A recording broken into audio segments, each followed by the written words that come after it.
Ahora sí. Ya. Un gusto tenerlos aquí a todos en la segunda edición de la Mesa de Diálogo TCN. Hoy trataremos el tema de la gestión cultural y las perspectivas de las políticas públicas. Hoy moderaremos mi colega Fabián Paredes y mi persona Fernanda Londoño. Te doy el paso, Fabián. Perfecto, Fernanda. Muchísimas gracias. Así es, querida comunidad de TCN Periodismo Digital. Estamos en esta segunda edición de la Mesa de Diálogo, un diálogo con los actores de cada uno de los sectores, de los segmentos, de las temáticas que tocan la realidad de nuestra acontecer social como nación, como país, como cultura o como culturas. Tenemos la oportunidad de contar con Santiago Buitrón. Él viene de la academia, desde la función pública, desde el pensamiento de la gestión cultural comunitaria. Ashtarot González, él es un productor cinematográfico, gestor cultural por varios años, con quien hemos tenido la posibilidad de colaborar. De igual manera, Karina Cortés, ella es profesional en el tema de las artes, de la gestión cultural, y cómo no, Adrián Lascano, un creador, músico y también pues un gestor cultural en plena actividad. La primera interrogante que se nos presenta, queridos invitados, es ¿ha habido un cambio en el tema de la gestión cultural desde el 2007 que se abrió el Ministerio de Cultura o desde el 2010 en donde se empezó a institucionalizar?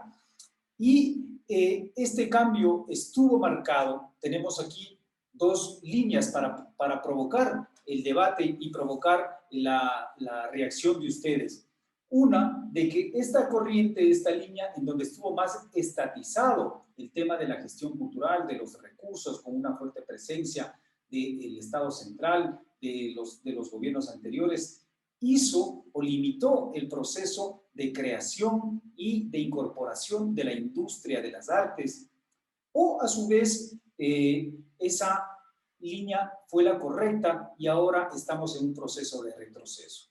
Quisiera darte la oportunidad a ti, Karina, empezando pues por las damas, si es que tú lo ves así, o alguno de los compañeros que pueda intervenir.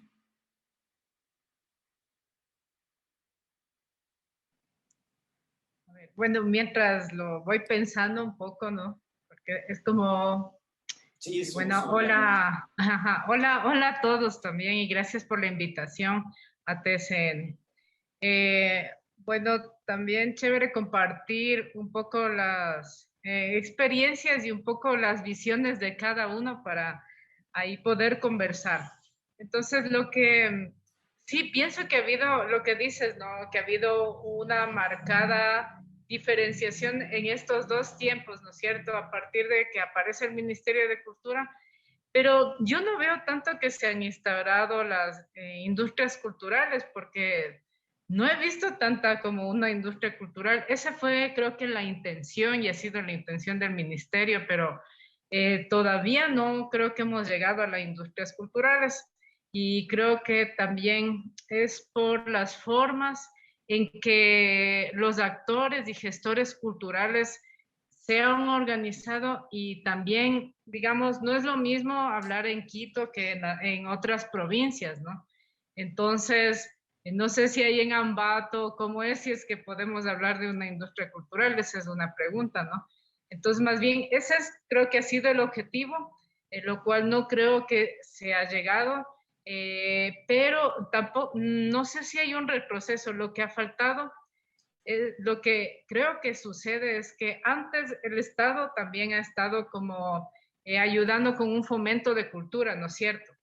Pero, digamos, ahora no hay tantos recursos, entonces va a llegar menos cantidad, va a llegar menos recursos, van a haber menos proyectos que se sostienen en el tiempo porque, digamos que la inversión que hacía el Estado hacia la cultura permitía que algunos sectores de la cultura, porque yo creo que no beneficiaba digamos, a todo el Ecuador. Digamos, en Quito, en las capitales, hemos visto que hay mayor inversión, hay un poco de mayor población, pero, digamos, en provincias hay digamos que hay menos recursos en las provincias, ¿no? Entonces, más bien, yo decía, ¿qué es lo que sucede si es que ahora se disminuyen y también las capitales tenemos menos recursos? Yo me preocupo también qué está pasando en las provincias, ¿no? ¿Qué está pasando? Pero también esa pregunta a mí, más allá después de la pregunta, pienso que lo que también estoy viendo por una necesidad y por un contexto social y económico y político, y también pensando en todo hablar desde qué ha pasado con el contexto de la pandemia, ¿no? O sea, no olvidar que también eso ha cambiado también inclusive, ha transformado también formas de gestión, ¿ya? Así es. Perfecto, muchísimas gracias, Karina, esa primera intervención. Ashtarot, ¿se podría entonces decir, según la primera interrogante y lo que nos dice Karina, que no necesariamente el tema de los programas de fomento de las artes provocó un proceso de industria cultural y que más bien se impulsó a los gestores culturales a ser activistas, a tener una militancia alrededor de las políticas públicas y no precisamente un proceso de formación creativa? ¿Qué nos puedes decir? Qué gusto verte. Gracias, Fabián. Gracias a todos los panelistas. Un gusto poder estar aquí en TCN. Primero, creo que habría que analizar varios factores, ¿no? Tenemos una ley de cultura que aún sigue siendo romántica, que no cumple muchos parámetros dentro de la generación de una industria cultural. Entonces también hay algo que ahí quisiera apoyar de lo que decía Karina. ¿Dónde está la industria cultural? Lo único que ha venido sucediendo en el Ecuador ha sido que, claro, existió un fondo que fue repartido para varias cosas, pero esto más allá de generar una industria cultural, porque para hablar de una industria cultural también tenemos que hablar de que debe haber un proceso de formación, de gestión cultural, de profesionalización de artistas, capacitadores, gestores y todo lo demás, ¿no? Entonces, creo que dimos solo un salto, tal vez, ni siquiera a la militancia, sino a un pequeño apoyo a un sector reducido, porque esto es otro factor también que muchos de los premios, incentivos y todo este tipo de fondos concursables que existían estaban dirigidos solo para una categoría de artistas, ¿no? Descalificando a otros tal vez por no tener RUAG o no pertenecer a Casa de Cultura o no cumplir con ciertos parámetros, como yo digo, inclusive trámites burocráticos, como, bueno, papeles que a veces ni siquiera sirven en la realidad, ¿no? Entonces, creo que hay que analizar varios puntos. El primero, ¿qué tipo de ley de cultura tenemos? Y segundo, si esto podemos decir que fue una industria cultural, pues interesante más. Yo solo creo que fue, como alguna vez escuché un nombre de los tantos que han habido a todos los organismos que se han venido generando después de la creación de toda la ley de cultura, creo que solo fue un fomento a las artes, más no industria cultural, más no gestión cultural. Ok, genial. Muchísimas gracias esa primera intervención. Adrián, de igual manera, un gusto y bienvenido en esta segunda edición de la Mesa de Diálogo TCN. ¿Podríamos, tú, desde tu experiencia como artista, como productor también musical, señalar de que el proceso de una fuerte presencia del Estado, como fue desde el año 2007 hasta el año 2017, tal vez un poco más, por parte del Ministerio de Cultura y sus programas, potenciaron espacios o la generación a la cual tú representas? Bueno, buenas tardes con todos. Muchas gracias por la invitación. ¿Sí me escuchan? Perfectamente. Excelente. En realidad coincido con lo que el compañero dijo hace rato. Una gestión cultural como tal no se la ha visto. Sí, habría que conocer mejor cómo está la ley actual, cómo está el Ministerio de Cultura, en este caso, actuando de acuerdo a normativas y protocolos, etcétera, la cual no conozco sinceramente. Más, sin embargo, como tal, una gestión, más allá de eventos en fiestas cantonales, eventos en fechas de calendario en donde traen a uno u otro artista, no se ha visto. ¿A qué me refiero? Infraestructura y profesionales que se encuentren asignados a ciertos lugares para la enseñanza, para fomentar el conocer de nuestra cultura, tanto en ámbitos musicales como en la pintura misma, la danza. La verdad, no la he visualizado, me gustaría conocer y entiendo que este espacio es justamente para eso. Espero que de todo esto podamos sacar lo mejor y también se pueda aplicar y alguien nos escuche para que no solo quede en un papel, sino para que se socialice. ¿A qué me voy? Muchas de las personas que estamos metidas en el tema cultural, artístico, lo hacemos por voluntad, por esta necesidad de hacer lo que nos gusta. Por amor al Más, arte. exacto, por amor al arte. Más no tenemos claro o no se nos ha socializado cuáles son las pautas, cuáles son los beneficios, cuáles son las garantías que como artistas podemos tener. No sé si me explico. Y esa es la perspectiva que se tiene de todo esto. O sea, básicamente, si tú en la industria de la música aquí quieres salir, te toca poner de tu plata, buscar auspiciantes, buscar gente que quiera participar y el espacio. Y ahora ni el espacio por el tema COVID. Perfecto, perfecto, Adrián. En ese sentido, en ese marco, según lo que nos dice Adrián y estimado Santiago, las expectativas al desarrollo, tú eres un actor, un gestor cultural muy activo en la institucionalización del Ministerio de Cultura, me recuerdo el 2007, ¿no es cierto? Había muchas expectativas, el tema de los fondos, también se creó, hasta ahora hablado de un proceso de burocratización en este sector, fondos que se fueron para ciertos sectores, que no fueron fiscalizados, la ley de cultura, que prácticamente pues está cada vez más desplazada por lo que se ha llamado el Sistema Nacional de Cultura, que tiene incluso contradicciones con la Constitución.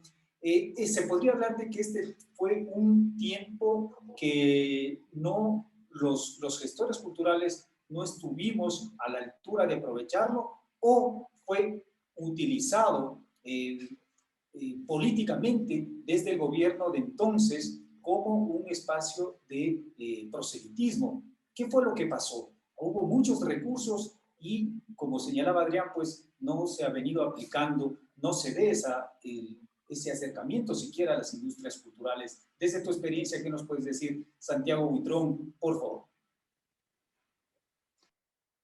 Claro que sí, Fabián. Claro, la experiencia, hay que tomar en cuenta, claro, hablamos de un Ministerio de Cultura desde el 2007 que de alguna forma en coparticipación con la Asamblea saca recién una ley de cultura 2016. Ahí recién se habla del Sistema Nacional de Cultura, se establece una especie, digo yo, de especie de limitación o de motivación a la reestructuración de la Casa de la Cultura, y vemos que no ha pasado absolutamente nada. Los procesos de políticas públicas desde la visión de presupuestos no solamente vienen desde el ministerio, no, vienen desde atrás. Si hacemos un análisis y decimos, ¿no? ¿Qué pasó con los presupuestos? ¿Cómo están los beneficiarios o cosas así? Bueno, yo tengo la experiencia externa como gestor independiente y también como en su momento muy poco tiempo he sido funcionario público en relación a la cultura. Pero me deja ver un par de fenómenos muy repetitivos dentro de la gestión estatal que parten, una del centralismo. Todo se resuelve en tres ciudades. En su momento trabajé en Ambato. Hicimos una tremenda gestión, pero desde la capital no llegaban fondos, no llegaban apoyos, cosas así.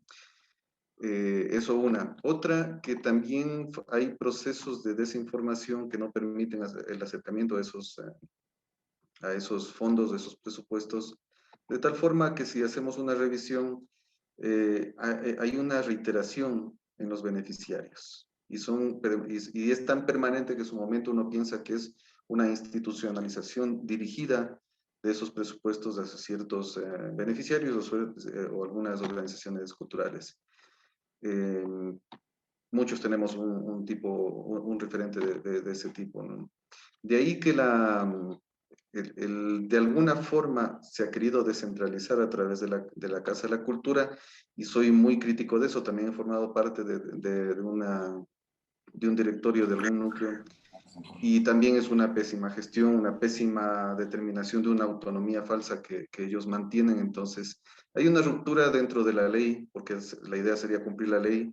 Esa ruptura en la cual el ente rector es el ministerio y actualmente no está cumpliendo esa función, y el ente ejecutor es la Casa de la Cultura como parte del Sistema Nacional de Cultura. Entonces, cada quien se hace su campo de batalla, o yo diría más bien su campo de supervivencia, y ahí viene la contradicción, se podría decir. De ahí, hablar de industrias culturales, recién se hicieron esbozos, yo diría desde el 2019, porque antes no se hacía nada de eso, pero ahí viene también la parte burócrata, que es la que establece la política pública de Estado, donde la gente que establece un parámetro como para empezar a trabajar sobre el tema, son gestores que de pronto hacen algo de cultura, pero la base, el artista, el creador, el gestador, el productor, no estuvieron dentro de esa forma de establecer esa política.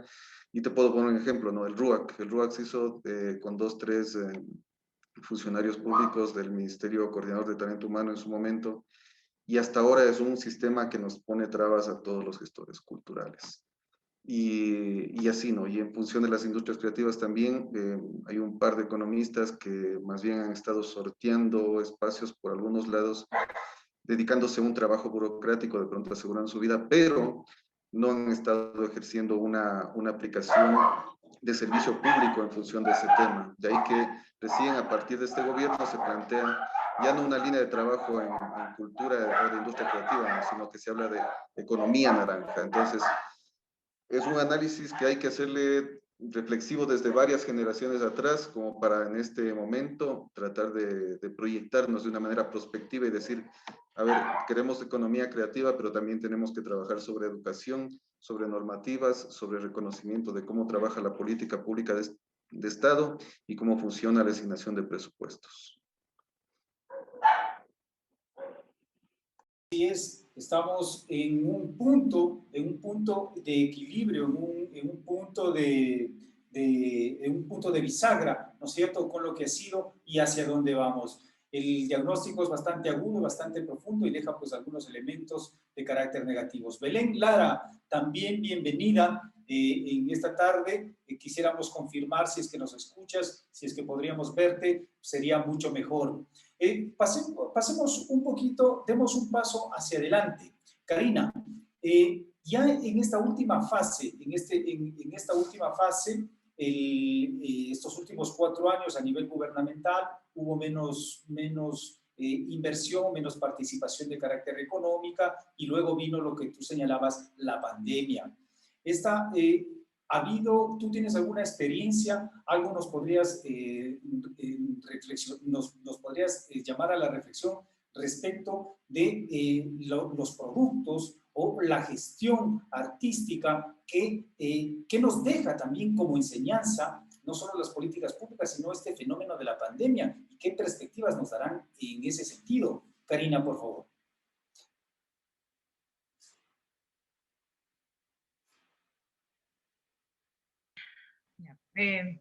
Bueno, creo que conecto con lo que decía Santiago, ¿no? Que igual todo se enmarca en esta idea que se plantea de economía naranja, ¿no? Pero que lo complejo de eso, de hablar un poco también de economía, es que todo y las sensibilidades y todo se vuelve mercado, las emociones se vuelven producto para el mercado, ¿no es cierto? Entonces, un poco eso es lo complejo, ¿no? De hablar desde esa economía y la industrialización de la sensibilidad, digamos.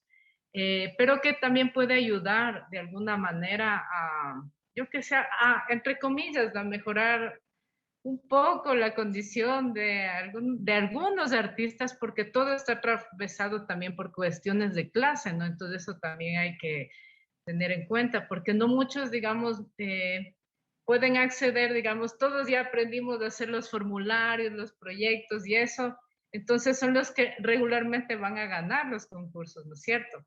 Entonces, eso es un poco complicado, como lo que tú dijiste al inicio, que habría ahí como un trabajo de capacitación, pero no sé, es más complejo porque debe estar articulado con el tema educativo, también la cultura. Entonces, son muchas aristas las que intervienen como en el tema de la gestión cultural, ¿no? Eh, y con respecto a lo que decías, pensaba también lo relaciono como con las economías afectivas. Yo hablo como eso, que es lo que hemos visto. Que también lo pongo como antecedente a lo que ha pasado con el paro, ¿no? Entonces ha sido como una serie de pandemias, ¿no? De sucesos que se han venido dando y que han hecho, y yo, como que se ha visto, ¿no? Si hay un desmedro en la economía, también hay un fortalecimiento en las relaciones sociales de la sociedad civil, ¿no? Entonces, de alguna manera, los afectos, la economía de los afectos, le digo, ¿no? Que es la única revolución que ahora, visto desde después de la pandemia, es como una solidaridad como de pares, de seres humanos, ¿no? Ya como más desde ahí, ¿no? En donde ya el dinero, o sea, casi ya no funcionaba porque simplemente no podíamos salir y los abrazos nos hacían falta, ¿no? La sensibilidad. Y fue un momento en que vimos o se vio muy necesario como el arte, como una forma de lo que estábamos en el encierro, como una necesidad. ¿Quién no estaba escuchando música? O estaba como intentando hacer alguna otra cosa. Y como generalmente lo que pasaba es que era la soledad, no todo el mundo estamos ocupados en el hacer de la vida cotidiana, pero cuando nos apagan ese lado en el que todo lo hacemos como una rutina, entonces viene y qué sucede con la vida, ¿no? Entonces a mí me saltaba la pregunta más, que va más allá de la economía, es qué sucede con la vida en estos estados de crisis, ¿no? Que veíamos arrastrando desde octubre, ¿no? Como que hubo la explosión y la gestión cultural, también esos lazos que se han ido haciendo desde el 2000 más o menos, en toda la región, empezaron a unirse también por redes para lo del paro, pero también esas mismas redes tejidas por la indignación y afectivamente de apoyo, cosas así. También hacían, yo qué sé, habían artistas, gente que necesitaba, entonces habían como, yo qué sé, a ver, podemos reunirnos, como el tema de las ollas comunitarias, lo que sucedió. Entonces, digamos, como que a mí, como que detonó también, siento que otro tipo de sensibilidad, ¿no? Mundial, otro tipo de sentir la vida, de volvernos a preguntar. Esa es la idea, ¿no? Como que sentí que nos ha hecho volver a preguntar y el arte y la cultura nos atraviesan, ¿no? Para poder ayudarnos a sostener, de alguna manera, eso es lo que percibí. Eso. Genial, genial, Karina, lo que nos señalas con este concepto de la revolución de los afectos, ¿no? Astarot, así es, vino el tema de la pandemia unido a esa ebullición social de octubre del año de 2019 y le puso frente con frente y le puso a prueba precisamente esas políticas públicas de cultura. Los gestores culturales tuvieron en dónde aferrarse o se vio precisamente, ahí se desvistió la realidad de esas políticas públicas de cada quien tuvo que aferrarse o a su círculo cercano, como nos decía Karina, en donde pues los afectos brindaban en otro lado la posibilidad de la creatividad. ¿Qué nos puedes decir desde tu experiencia, desde lo que tú has visto, desde lo que tú piensas? Por favor. Hubieron dos caminos. Los de los afectos que Karina dice, que estoy muy de acuerdo porque muchos los vivimos, sobre todo aquellos que, bueno, desde mi parte, yo como artista, como cineasta y artista multidisciplinario, yo vivo del arte, no lo hago por gusto ni por amor, aparte de amor es mi trabajo y es mi profesión de tiempo completo, pero muchos también nos vimos volcados a realizar otras actividades que habíamos venido estudiando dentro del arte, ¿no? Como por ejemplo, hoy en día está de moda la cuestión de los NFTs, los NFTs, ¿no? Que nos permite entrar en una industria cultural mucho más amplia, universal, industrializada, y que bueno, hoy en día es como que aquí en el Ecuador está empezando como que a tener algo de bulla, ¿no? Y bueno, yo por lo menos me incorporé en el momento justo de la pandemia, empecé a trabajar dentro de un proyecto justamente de formación de NFTs, como parte de mi área profesional. Yo soy programador, entonces estuve trabajando con un organismo. Estos fueron parte de los dos caminos y también, aparte de los NFTs, también empezar a buscar los espacios tecnológicos para seguir difundiendo y creando, ¿no? Y para poder llevar arte, ¿no? Si bien es cierto, en el Ecuador tal vez existieron diferentes falencias y algunas fallas dentro del espacio tecnológico, porque si hay algo que hay que tomar muy en cuenta es que la pandemia volcó al Ecuador a algo que desde hace 8 años atrás venía pasando a nivel mundial, ¿no? Que era el que muchos artistas ya se sumaban a toda esta corriente de entrar por medios digitales y todo lo demás, ¿no? Y en el Ecuador, pues siempre estuvimos un poquito retrasados, pero a muchos les permitió y les exigió entrar en el espacio tecnológico y buscar ya otro tipo de herramientas, como muchos lo hicimos y claro, muchos también nos dedicamos a trabajar en cambio para poder formar otro tipo de cuestiones.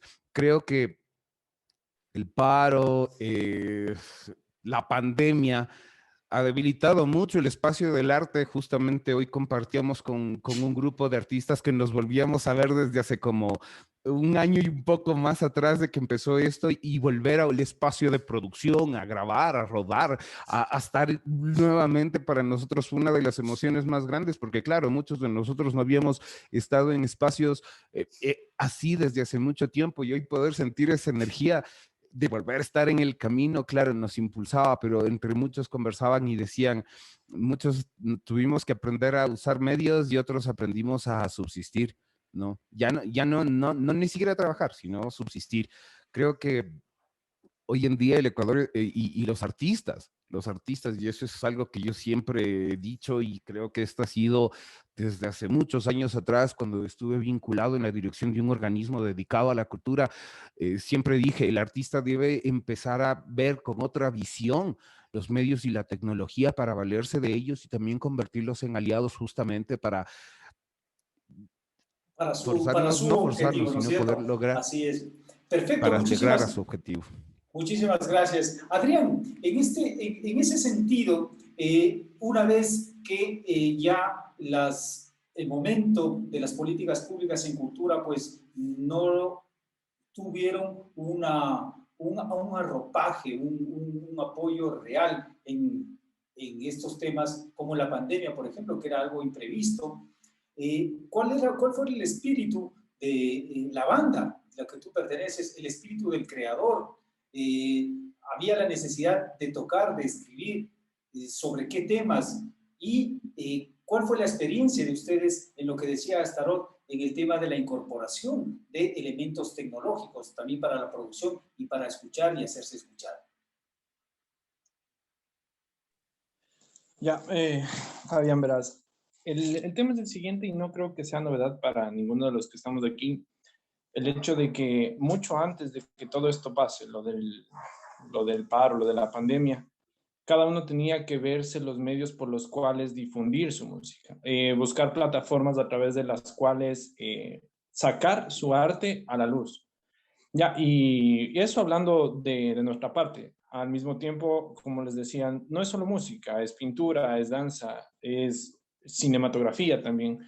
Estamos hablando de un ministerio que, tal y como Santiago nos comentaba, tiene un presupuesto asignado, pero que si antes no veíamos qué pasaba con eso, ahora mucho menos.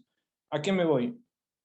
Al igual que el Ministerio de Salud, al igual que el Ministerio de Educación, que también tienen un presupuesto, se fueron adaptando a las medidas que se tenían que tomar de acuerdo a las circunstancias que ahora tenemos.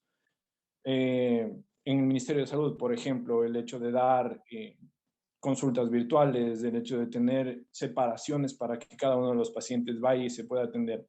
Hoy por hoy, el Ministerio de Educación está pidiendo a los estudiantes que vuelvan a las aulas una vez que se haya vacunado al 75% de la población. Por poner un ejemplo, ¿qué es lo que ha hecho el Ministerio de Cultura? No nos ha incorporado plataformas para nosotros poder sacar adelante el arte. No nos ha dado espacios con las medidas adecuadas para que se pueda seguir difundiendo todo esto como era antes, o por lo menos al 50% de lo que era antes. Ni siquiera ha aparecido una noticia Adrián, que hable sobre el tema. Entonces, Adrián, permíteme acá. El tema es cómo nosotros podemos seguir trabajando en eso. se está por cortar. Quiero decirles que por favor volvamos a entrar con el mismo enlace. Me están diciendo, por favor, para poder continuar, Adrián, y poder dar paso a los dos momentos que tenemos, el presente y cuál. Esto actualmente como gestores culturales, como Ministerio de Cultura, porque no ha habido conciertos, no han habido festivales de cine, no han habido eventos de danza. Entonces, si ellos siguen teniendo ese ingreso para proyectos culturales, ¿qué se ha hecho con eso? ¿Y por qué no se ha hablado sobre el tema? ¿Dónde están las plataformas para que los artistas independientes puedan sacar adelante su trabajo? Actualmente nosotros como banda tenemos ideas, como músicos tenemos muchas letras, canciones que podemos sacar, pero evidentemente no tenemos en dónde, mucho menos del cómo, y tenemos que financiarnos nosotros mismos. Qué bueno sería que se nos convoque a un concurso o se nos convoque a un festival, aunque sea virtual, mediante el cual se nos financie eso, mediante el cual se nos auspicie todo esto, porque para algo hay presupuesto. Si me equivoco y el presupuesto se está utilizando para algo más, me gustaría muchísimo saber para qué es. Gracias. Ok, Santiago, vemos que las realidades pues son totalmente distintas, pero así es, se señalaba de que han habido factores tanto sociales como el tema este global de la pandemia que también trastocan todos los quehaceres de la realidad humana y entre esos la creación y las artes. Pero también asoma un elemento en el tapete en estos dos últimos tiempos que señalaba ya Karina, que es la economía. Afecta un poco, empezamos a hablar de nuevo tipo de economías y desde el arte, la economía creativa, la economía naranja, y eso pues implica un nuevo momento también en la forma de hacer gestión cultural. ¿Tú crees, relacionas este tema de la gestión cultural comunitaria con eso que Karina nos señalaba, el tema de la revolución de los afectos, el paso este de la racionalidad a la sensibilidad y una nueva espiritualidad incluso que nos permita tener precisamente un cambio de concepción cultural desde la experiencia particular, como vemos, no precisamente desde las políticas públicas? ¿Cómo le ves tú? Sí, bueno, haciendo como una síntesis de la cultura como tal, partimos como cultura como todo comportamiento humano, ¿no? Una asociación de todos los comportamientos humanos. Y tenemos una cultura de trabajo en función de la cultura, siendo redundantes, ¿no? Eso significa que nos hemos acostumbrado, a ese paternalismo del Estado, ¿no? Que el Estado tiene que financiarnos algunas cosas. Y claro, y ahí viene la pesadez del Estado de luego dar un seguimiento y ver si ese aporte ha tenido un impacto o ha sido significativo en el fortalecimiento de ese sector. Entonces ahí vemos una falencia. De ahí lo que sería de actualizar sería justamente esa cultura o esa forma o ese proceso más bien, pongámosle, de tal forma que nos acostumbremos, la afectividad no se pierde. Nosotros como red de gestión cultural comunitaria promovemos economías circulares, ¿no? De tal forma que no se logre un acaparamiento de pronto de capital.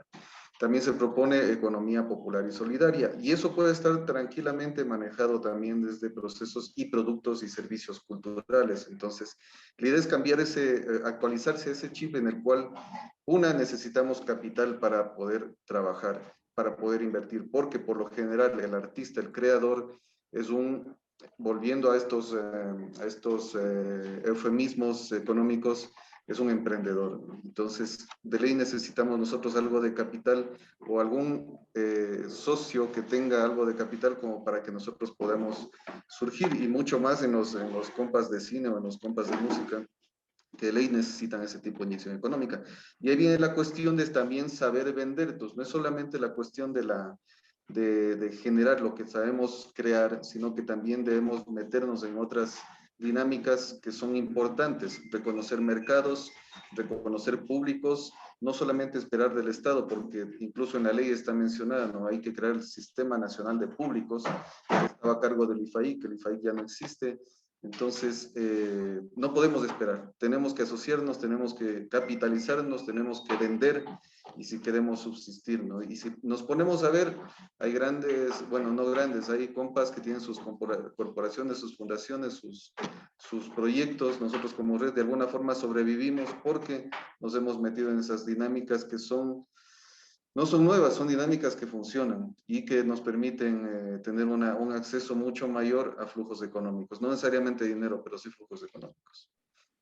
Muy bien, son experiencias que precisamente queremos amplificar desde este espacio. Belén Lara, ella es manager, productora de Guanaco, están dentro de lo que es la música alternativa. No sé si es que me estás escuchando, Belén. ¿Podrías contarnos un poco de la experiencia de ustedes en el tema de la gestión y la producción en medio de la pandemia?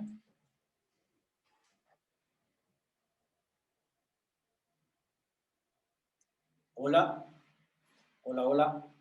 Bueno, Belén nos decía que está viajando y que tenía un poquito de inconvenientes en la señal. Pasando a otro y a un escenario del momento actual. Este año también inauguramos nuevo gobierno. Se habló de que con pocos días el presidente o el asesor político del presidente actual, Guillermo Lasso, contactó a la actual ministra, ¿no es cierto?, a la actual ministra de Cultura, y prácticamente pues la ministra ha dado algunas declaraciones, nosotros hemos pedido algunas entrevistas con ella, no ha sido posible, no nos han suspendido tampoco, estamos en ver el tema de la agenda, esperamos que en los próximos días tengamos una entrevista con la ministra de Cultura, pero salió a flote, se filtró a través de medios de comunicación de que el nombramiento de la ministra Machuca no fue parte de un proceso de planificado, sino más bien un poco para llenar los espacios de algunas secretarías de Estado. ¿Cuál es tu sentir? ¿Cuál es el sentir de ustedes respecto de esta nueva administración? Públicamente el presidente Guillermo Lasso le habló a la ministra Machuca de lo que el objetivo que se planteaba él, ¿no es cierto?, era el teatro del barrio. ¿Estaría por ahí un poco el tema? ¿Esto nos deja satisfechos? Karina, ¿cómo le ves tú este nuevo escenario, el nuevo gobierno, la nueva ministra, los pronunciamientos en cultura y en artes, que ha sido muy poco del presidente Lasso? ¿Cómo le vemos a este nuevo periodo gubernamental? Bueno, ahí también depende ya de la mirada política que cada uno tengamos, ¿no? Entonces, bueno, para mí es como un gobierno radicalmente neoliberal, en donde todo lo que decía no se va a monetizar, ¿no? Entonces, eso del teatro del barrio me recuerda a una propaganda que también sacó desde el Banco de Guayaquil, ¿cómo es? La banca en mi barrio, algo así, ¿no? Los bancos del barrio. Los bancos del barrio a mí me daba muchas iras porque la idea simbólica también de cómo trabaja el poder, ¿no?, y la política. Entonces, voy a poner un banco del barrio porque no le voy a atacar a mi vecino, es lo mismo que hace el banco de Pichincha, ¿no? Entonces, suavizo el banco, que ya nadie crea en un banco, digamos, en general, como que le tenemos así como la banca y cosas así, ¿no?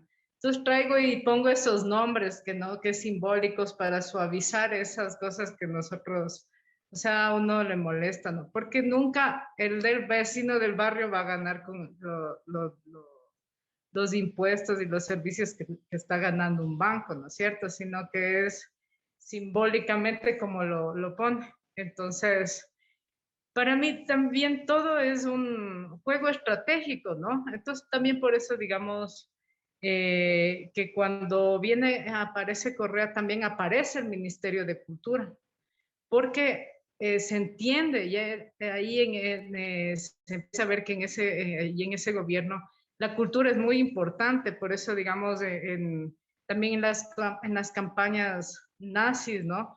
Se utilizaba el arte y la cultura para siempre, siempre en la religión, el arte, el artista ha estado el que ayuda sin querer o no, ya depende de la posición, a adoctrinar antes en la iglesia, no hacía los cuadros, pintaba a los dioses. Entonces también el arte y desde la cultura también el Estado y el poder puede o nos utiliza a veces y a veces no nos damos cuenta o a veces sí, ¿no? Entonces, la cultura es un aparato muy importante de propaganda política, ¿no? Entonces, también las fichas que se ponen no son al azar, sino son unas fichas donde yo a veces pienso es como, hay los ministros o los directivos, los que dan la cara, son solo un poco títeres de lo que está atrás, ¿no? De los juegos del poder, de los que están, yo digo, las mafias de cuello blanco, ¿ya? Entonces, hay muchas inversiones también en cultura y todo está atravesado por la cultura. Entonces, ya digo, comunicación y cultura son importantes para la propaganda política de este gobierno. Entonces, también ponen a un ministro que se alíe a su pensamiento y que sea un poco fácil de que, como que haga un poco lo que el poder quiere, ¿no? Entonces, o sea, yo sí lo veo un poco preocupada, pero también yo siempre pienso en las comunidades, ¿no? En la gente, en la que a pesar de eso, siempre hay un instinto de autoorganizarnos y que también el Estado no, yo no creo también, como decía Santiago, que debemos estar siempre como ahí solo jalando de él, ¿no? Sino también de alguna manera como hacer estrategias o formas en que también podamos generar, no sé, procesos sostenidos, pero que también que no se alíen tanto al neoliberalismo, ¿ya? O sea, que sea la hiperproductividad, y eso yo me choco un poco con las industrias culturales, que ya no se vuelve un disfrute ni un goce el crear, porque la acción de crear también tiene unos tiempos y cosas así como cualquier profesión tiene su ritmo, pero si es que la industria ya se vuelve todo el mercado, ¿no? Todo pierde como un sentido de lo que tiene profundidad un poco el arte. Entonces, me preocupa en el sentido de qué va a pasar con la cultura, igual como así haya llegado cualquier otro presidente, la economía está quebrada. Entonces, digamos, por eso digo, lo único que creo que nos salva es las relaciones comunitarias, ¿no? O sea, las relaciones afectivas, las formas de organización distintas, ¿no? Y que eso yo creo que es lo que le va un poco uno a hacer resistencia a los procesos neoliberales, ¿no? Entonces, solo concluyo así con una reflexión que me encanta, que es alguien que me encanta, Silvia Rivera, ¿no? Que ella dice, las nuevas revoluciones, es una socióloga boliviana. Entonces ella dice que las nuevas revoluciones ya no va a venir el héroe, ¿no? Como vimos en el patriarcado que viene Simón Bolívar, viene el Che, ¿no? Y que es el que libera y mata hasta a nombre de la paz sin querer mata, y era esa revolución, ¿no?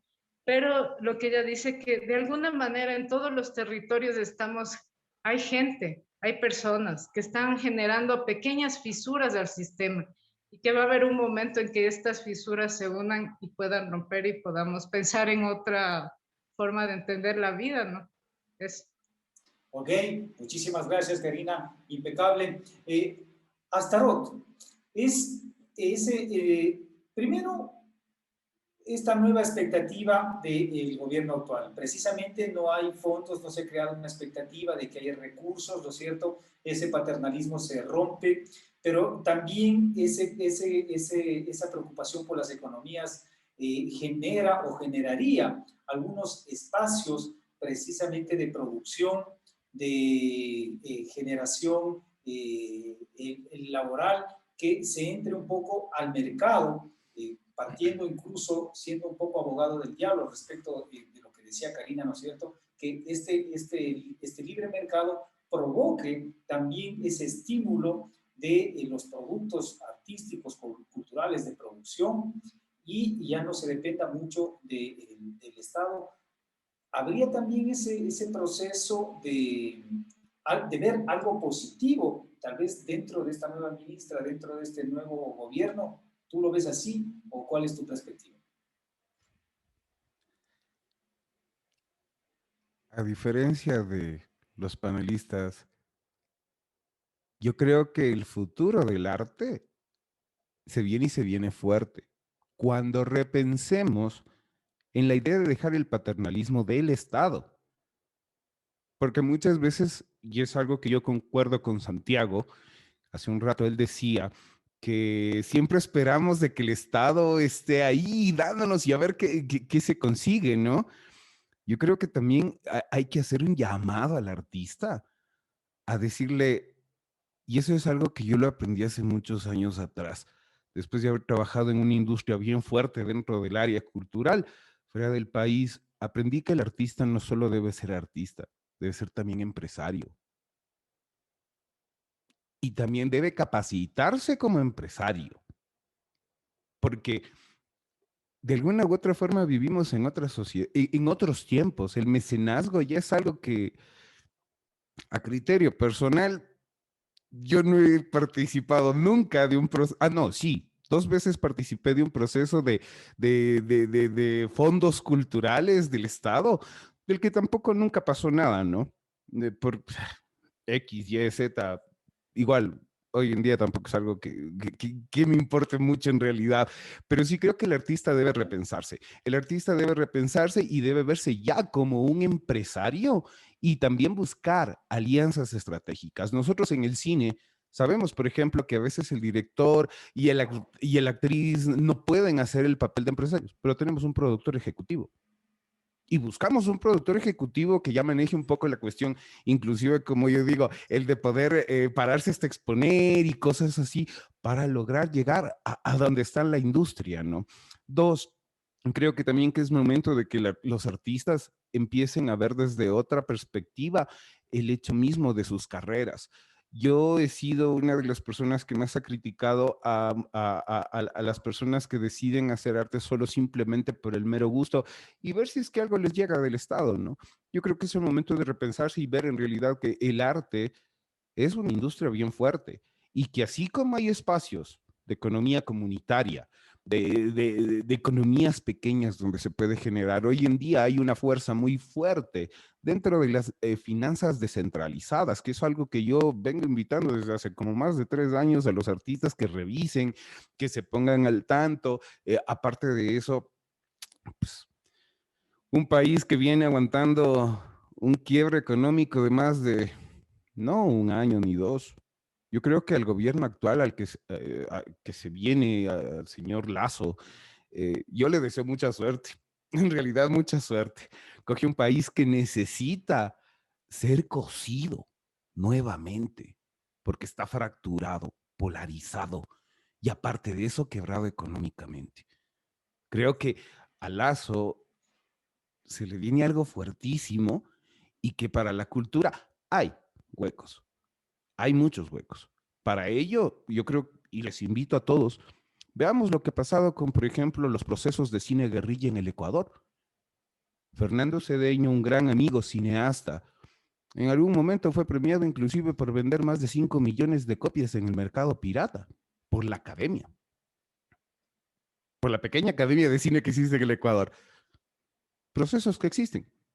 Creo que hay que repensar también la modalidad en la que el arte se vende. No creo que se vaya a desgastar, pero lo que sí creo es en tejer redes y empezar a trabajar mancomunadamente y empezar a dejar de ver al Estado como el mecenas del artista y volvernos también artistas y también empresarios, porque Perfecto, la situación del arte en el Ecuador es complicada.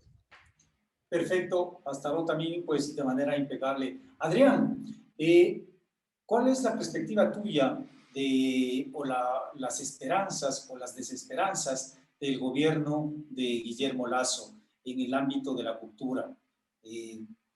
¿Cómo lo ves desde tu generación, desde tu punto de creación y de producción? Bueno, finalmente, como yo les decía hace rato, el presupuesto para la parte cultural siempre va a estar ahí. Depender del Estado, de lo que nos dé el Estado, obviamente nunca ha sido una opción, nunca lo será. Cada uno, a su manera, ha tratado de sacar a relucir lo que puede hacer. El arte, no solo hablo desde mi parte musical. Cada uno tiene su punto dentro de esto. Porque así como habemos quienes hacen música, hay quienes están creciendo en la parte del baile, quienes crecen en la parte de la pintura, cinematografía, teatro, etc. Todos ellos, y hablo por mi generación para abajo, no conocen qué es lo que está pasando con la parte cultural a nivel ministerial. ¿A qué me voy? No vamos a depender de lo que nos dé el Estado, pero entonces, ¿para qué se le asigna un presupuesto? Y eso era lo que yo ponía en la mesa. Finalmente, si es que no nos va a servir para nada, que se ocupen otra cosa. O, como dije, que se nos presenten alternativas, plataformas, medios por los cuales poder exponer nuestro arte, eventos en los cuales nosotros mismos, a través de nuestra inversión, a través de nuestra capacitación para poder sacar adelante nuestro negocio empresarial, por así decirlo, podamos estar a la vista de aquellas personas que puedan incluso inyectarnos capital, pero ni siquiera eso pasa. Espero realmente que las cosas cambien con el nuevo gobierno y se puede empezar simplemente difundiendo una noticia de reactivación de la cultura en el contexto de la pandemia, cosa que no se ha topado hasta ahora en Bien, ningún medio. Ese es así mi... es. Perfecto, Adrián. Muchísimas gracias. Santiago, en ese sentido vemos que hay realidades distintas, los puntos de vista un poco ya de carácter político ideológicos también juegan. Sin embargo, la ministra María Elena Machuca, como todo el gabinete del presidente Guillermo Lasso, se ha concentrado en el tema de la vacunación. No han presentado un plan específico alrededor del tema de la cultura, tomando en cuenta de que tienen menos personal, menos gasto administrativo, las direcciones provinciales ya no existen, el IFAIC también, ¿no es cierto? Tú, ¿cuáles crees que deben ser los puntos, unos 4 o 3 puntos maestros que debería manejar el Ministerio de Cultura en esta nueva realidad, con una crisis de carácter económica, con una crisis sanitaria, con una crisis política? ¿Cuáles son unos 3, 4 puntos en donde debería enfocarse la ministra María Elena Machuca? Nosotros ya medio hemos trabajado en eso como Red de Gestión Cultural Comunitaria Huasca. Uno de los principales puntos que se ha solicitado y hemos tenido un poco de acercamientos con un subsecretario, primero que se informen, porque de pronto del rumor que decías puede que sea verdadero porque la ministra vive en una burbuja. El mismo personal que están en mandos medios y mandos altos son los mismos personeros que han estado rotando en gobiernos anteriores. Entonces, los trabajos son repetitivos y yo conozco a esas personas y por eso puedo decir eso. No digo que sean malas personas, pero tienen una funcionalidad burocrática que no permite avanzar más en función de la perspectiva que se viene. Informarse también la situación real de la Casa de la Cultura, que es un nido de corrupción y que debería también actuar como ente rector, que hasta el momento ha sido muy leve la intervención del ministerio. En ese momento que se informa, tiene insumos reales, insumos verdaderos, y que se posesiona como ente rector, en ese momento ya puede establecer pautas de planificación sobre agendas de lo que se viene. Se pueden optimizar presupuestos, se pueden optimizar fondos. También un poco, diría, como tímido ha sido el proceso de difusión de los incentivos tributarios, pero ya es una herramienta, por ejemplo, ¿no? Ya podemos darnos cuenta que hay una motivación a que nos asociemos con la empresa privada y una motivación a la empresa privada también, como para decir, a ver, gestores y deportistas, porque se incluyen los deportistas, gestores y deportistas, vengan, nosotros les vamos a financiar algunos de sus proyectos porque eso nos reduce nuestro impuesto a la renta. Entonces, esa serían, eso una. La otra, esta cuestión de los incentivos tributarios, que se informen incentivos tributarios y también que se proyecten a corto y mediano plazo. Obviamente hay que tomar en cuenta la perspectiva de que cultura es un sistema integral de trabajo, entonces también se podría asociar muy eficientemente con otras disciplinas u otros ministerios, como puede ser turismo, como puede ser educación, como puede ser relaciones exteriores, porque te digo, nosotros trabajamos desde la red, desde esos niveles. Entonces, no es que solamente vamos a hacer arte, sino que también hay patrimonios que pueden ser generados como productos y servicios, por ejemplo, ¿no? Y patrimonios naturales que pueden entrar dentro de lo que es turismo, y dentro de lo que es un patrimonio natural está lo cultural y está también un poco de oralidades y un poco de cultura que puede ser también valorada y sin desmerecer la parte humana puede ser también un generador de sistemas económicos. Yo insisto en la cuestión de informarse, porque en verdad ahorita están desinformados todos los personeros del ministerio. Así es, pues el diagnóstico es, en general, pues es el que tú señalas. Ya pues en ese siguiente paso, Karina, la Casa de la Cultura, viéndole también desde los dos lados, por un lado se habló en la época de Raúl Pérez Torres, de que es una institución casi parte del patrimonio, de que hay que conservarla, pero por otro lado también hay la corriente de que ya es una institución que ha cumplido su momento histórico en la vida social del país, como otros sectores, como otras instituciones, ¿no? Y además de estas contradicciones con la Constitución, con la propia ley, como señalaba Santiago hace un momento, en donde se habla de que la institución rectora es el Ministerio de Cultura. Y en esta última fase ya tuvimos la experiencia de las elecciones de los directorios por el llamado voto universal. Sin embargo, la realidad que nos reportan gestores culturales de provincia, tengo específicamente el caso del propio Tungurahua, Cañar, Chimborazo, Cotopaxi, la experiencia ha sido bastante amarga. Se han venido a generar unos nuevos anillos, unos nuevos procesos burocráticos. ¿Qué podemos esperar los gestores culturales, la sociedad en general, de la Casa de la Cultura en esta situación? Me gusta cómo terminas la pregunta. ¿Qué podemos esperar? Más bien digo, ¿qué podemos hacer para eso? Más bien, ¿qué podemos hacer para no permitir eso, ¿no? También como ser agentes de acción, ¿no? Digamos, lo genial, digamos, de que salgan a relucir estas cosas, que también nos empezamos a conectar los actores, ¿no? Sociales y culturales.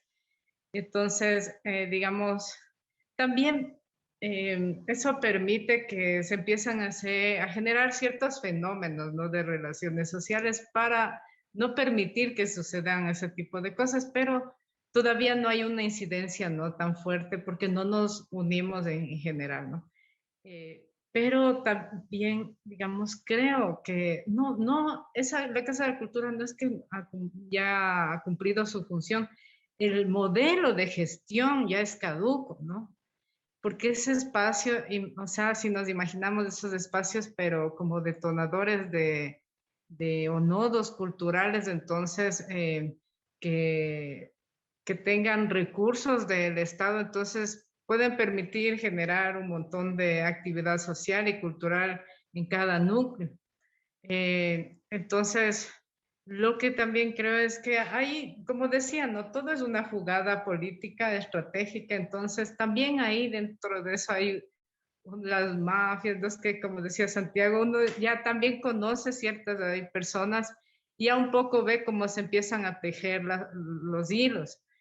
Pero digo, ahí estamos como, digamos, la sociedad civil, nosotros, los actores culturales, que de alguna manera, viendo todas las irregularidades, ¿no? Y como decía Santiago, lo primordial, informarnos para saber qué hacer y cómo actuar frente a eso, porque a la final son fondos públicos, ¿no? Eso es lo tenaz. Y entonces pienso que más bien puede posibilitar esta crisis, dar otra perspectiva y otro camino, ¿no? A eso. Entonces, más bien hay que estar atentos a cómo se están tejiendo ahí, ¿no? El gobierno y aquí, porque por atrás están los mismos, ¿no? Y que van a hacer algunas cosas. Entonces, ¿qué hacemos nosotros? Es la pregunta. Sí, tal vez como tú le pones, es de la manera correcta. ¿Qué hacemos, Astarot, en el tema de Casa de la Cultura? En tu caso, ¿cuál ha sido un poco la relación y los resultados que tú has tenido con el tema Casa de la Cultura Tungurahua en este último periodo? Pues, ¿qué te puedo decir? He sido una de las personas, y soy muy honesto, eh, no creo en la gestión de la Casa de la Cultura. No creo. Está caduca hace años que eso se convirtió en algo que simplemente, con este criterio, quiero resumir lo que yo pienso de la Casa de la Cultura. La Casa de la Cultura no debería existir la casa. La cultura debería estar en la calle, en contacto directo con la gente. La gestión de la Casa de la Cultura está caduca. Hace muchos años que eso ya no tiene forma, no tiene sentido. Tienen que reverse las formas de que estas instituciones en realidad funcionen, porque como lo dijo Karina, es el dinero del Estado. Es el dinero del Estado, de la gente que contribuye a través de servicios, rentas y tenas y un montón de cosas más. Creo que estas instituciones deberían tener otro fin, porque no solo es el caso de Tungurahua, que bueno, yo ya estoy aislado de Tungurahua desde hace mucho tiempo atrás, sino a nivel nacional. Creo que se debería repensar en estos espacios y sobre todo también ver en realidad un proceso en el que la ley sea revisada y no se le dé, y si es que, según lo que yo tengo entendido, no sé, tal vez Santiago me pueda corregir, de lo que yo entiendo, la Casa de la Cultura no puede ser un miembro aislado de la cultura, un miembro autónomo de la cultura. Si se supone que tenemos un sistema de cultura regido por un ministerio y que desde ahí se diversifica, entonces yo creo que también la Casa de la Cultura debería estar incluida y no con autonomía. Creo que debería ser un organismo más y que trabaje no solo por un grupo de élite, que también ya tiene muchísimos años y que no ve otras instancias y otro tipo de arte, ¿no? Porque la Casa de la Cultura está centrada en 5 o 6 cositas: literatura, danza, pintura, música. Se cerró. ¿Y qué hay, por ejemplo, de expresiones como las artes audiovisuales, las artes electrónicas, instalaciones sonoras y un montón de expresiones que hoy en día forman parte de todo lo que es el arte? Creo que hay que repensar en realidad hasta inclusive todo lo que nosotros dentro del marco de formación de públicos se tiene como entendido. queremos formar públicos, que eso sería la base, ¿no? Formar públicos también para generar un poco la dinámica de las artes, ¿no? Del consumo del arte de las personas. Uno, repensar en eso. Y dos, buscarle un camino en realidad a la Casa de la Cultura para ya transformarlo y mirar de otra manera y no quedarnos pensando en los 7 artes, ¿no? Porque ya no son 7, ya son como 9 y cada día se van aumentando. Ok, listo. El tema es apasionante, hay mucho que conversar, el tiempo es corto. Adrián, no sé si nos puedes señalar tu experiencia respecto de este último periodo de la Casa de la Cultura, si conoces alguno de los planteamientos de quienes aspiran a presidir la Casa de la Cultura y qué esperar de este espacio. ¿Qué esperar de la Casa de la Cultura?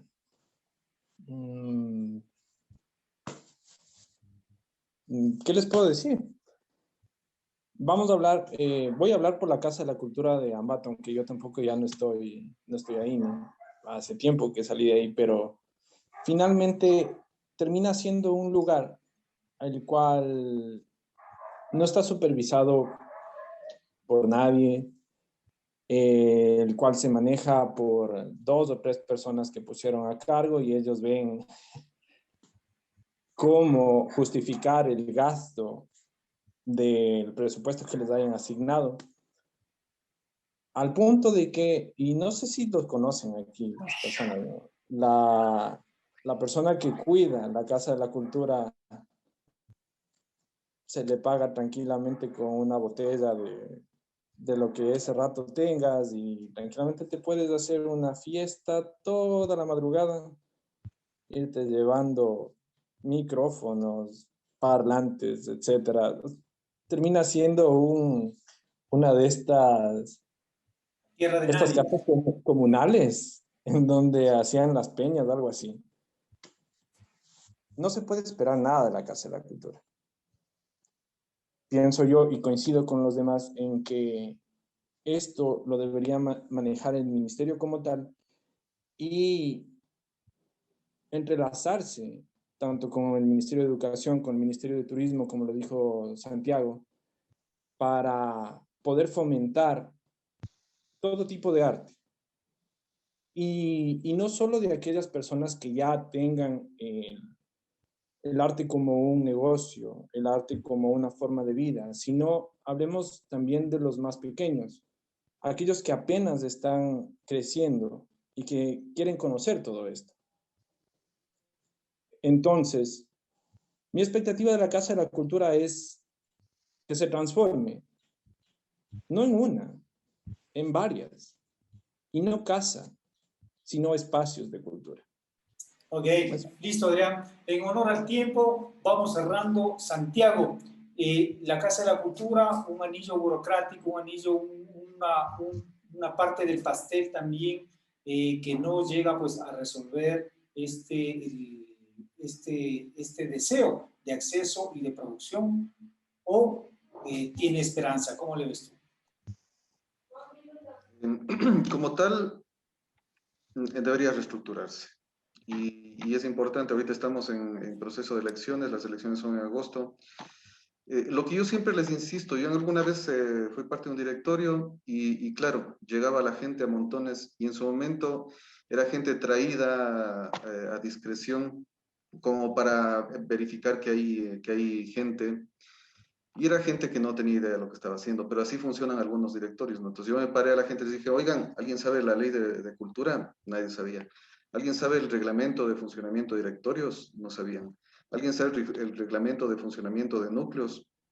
Entonces necesitamos informarnos de todas esas normativas, porque hay gente que incluso cree que los directores de cada provincia son puestos por el gobierno, por ejemplo. No saben que existen elecciones.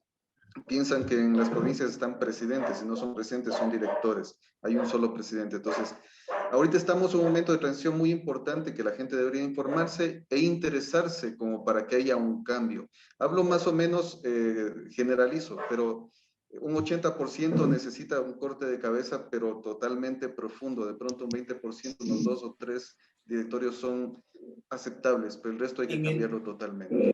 En el tema de Casa de la Cultura, pues hay un acuerdo total, ¿no es cierto? Un proceso de reestructuración. Quisiera como base pilar dejar sentado de que se habría la necesidad de un proceso de reforma de ley y también el tema de la organización de las redes de la comunidad. Quiero agradecerles en homenaje al tiempo. Este espacio será editado y publicado el día sábado en nuestra plataforma digital. Y dejándote a ti, Fernanda, con tus palabras finales. De mi parte, muchas gracias. Bueno, realmente las políticas respecto a la cultura deben mejorar, deben cambiarse.